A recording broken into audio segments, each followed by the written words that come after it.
Well, that has a number of dimensions. On the one hand, when it comes to our own inspection work, as you know, this is guided by the Comprehensive Safeguards Agreement. This is legally binding. It's not a confidence-building measure it's a legally binding instrument that we have with Iran.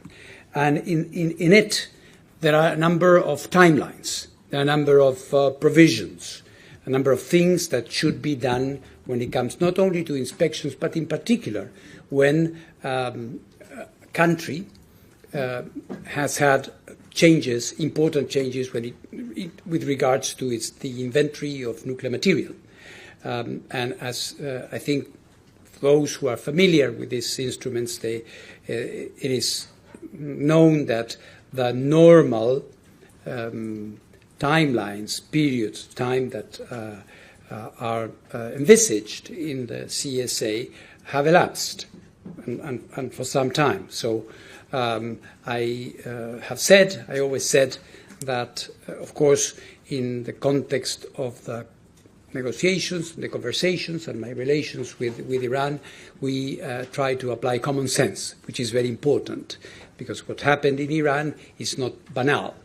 There were 12 days of attacks, physical destruction, and a number of important things, including political things. So we have been being flexible, I would say, in this. But of course, we need to do what is necessary, since there are important aspects, including the nuclear material that is in Iran. We need to restart. We need to resume inspections because this is what we need to do.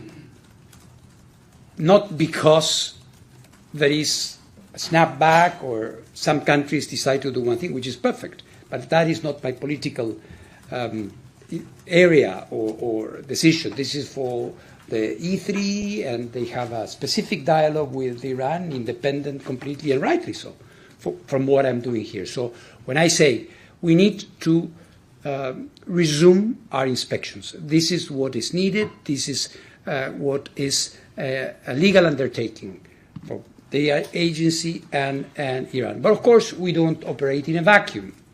We operate in a real world where this is also in part of the picture, I would say. So, in my opinion, E3 or Snapback, or in general, in the region and in the relation with the United States and other things, the fact that we, and I hope this will be the case, we would be able to say, we have started again, we are inspecting, we are carrying out our work, we will be able to report again on what is happening. I think it will be a positive influence, for sure.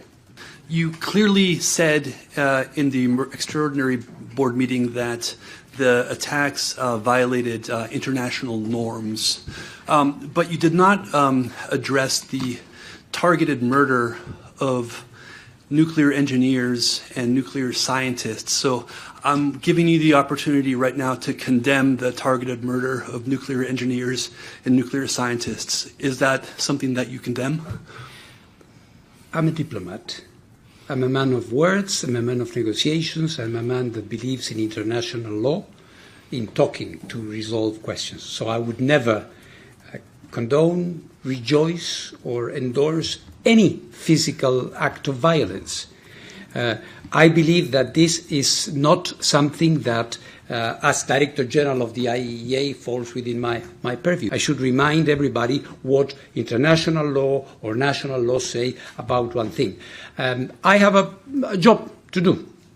And getting into, I would say, political criticism, finger-pointing, attribution of guilt and things like that, I don't think are helpful. Yeah. Director General, the Iranian authorities seem to be worried that if they open up their nuclear facilities to the IAEA inspectors or disclose the location and the status of their enriched uranium, that information could be used by Israel and the United States to mount further attacks on Iran and these facilities.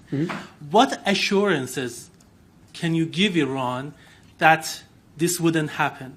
Well, the issue of confidentiality has been mentioned a lot. Iran, being one of the most inspected countries in the world and with a long relationship with our safeguard experts, know very, very well that the IAEA never pass any information to anybody, never, ever. We understand that at the time of war or attacks, there are emotions, people say things. We don't get into polemics, but the integrity of the work of the IAEA cannot be put into question under any circumstance. So for those who are technically savvy and know how the agency works, they know very well that the information is perfectly protected.